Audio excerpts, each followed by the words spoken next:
আসসালামু আলাইকুম। বেনজিরের বিদেশ যাত্রায় নিষেধাজ্ঞা জারি হয়নি পররাষ্ট্রমন্ত্রী।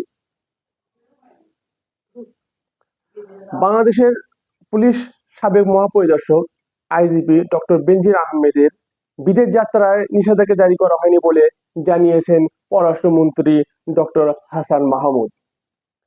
তিনি বলেন, তার বিরুদ্ধে কোনো আদালত বা দুর্নীতি কমিশন থেকে কোনো বিদেশ ভ্রমণের নিষেধাজ্ঞা আরোপ করা হয়নি। আমার প্রশ্ন হলো, তাহলে সরকার কি করে? আচ্ছা, গণমাধ্যমের খবর অনুযায়ী গত 4 মে রাতে সিঙ্গাপুরে এয়ারলাইন্সের একটি ফ্লাইটে ঢাকা ত্যাগ করেন বেনজির আহমেদ, তার স্ত্রী ও তার 2 কন্যা। পররাষ্ট্রমন্ত্রী বলেন, সাবেক এই পুলিশ প্রধান 6 জুন দুদকে হাজির হন কিনা তা দেখার বিষয়। ও তো পালিয়ে গেছে, ওর কি আসার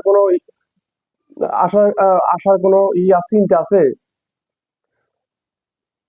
দুর্নীতি দমন কমিশনের দুদক বলেছে, অবৈধ সম্পদ অর্জনের অভিযোগে গত 6 জুন বেনজিরকে জিজ্ঞাসাবাদের জন্য তলব করা হয়।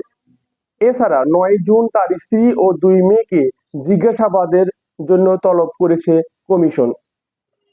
গত 23 এপ্রিল বেনজির ও তার পরিবারের বিরুদ্ধে অভিযোগ অনুসন্ধানের সিদ্ধান্ত নেয় দুদক।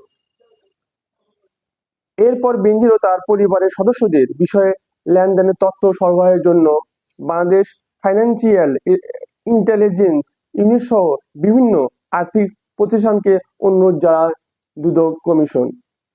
এত কিছু পরেও এইসব ব্যক্তি দেশ ছেড়ে পালিয়ে যেতে পারে, এটা আপনাদের প্রতি প্রশ্ন রইল। ধন্যবাদ।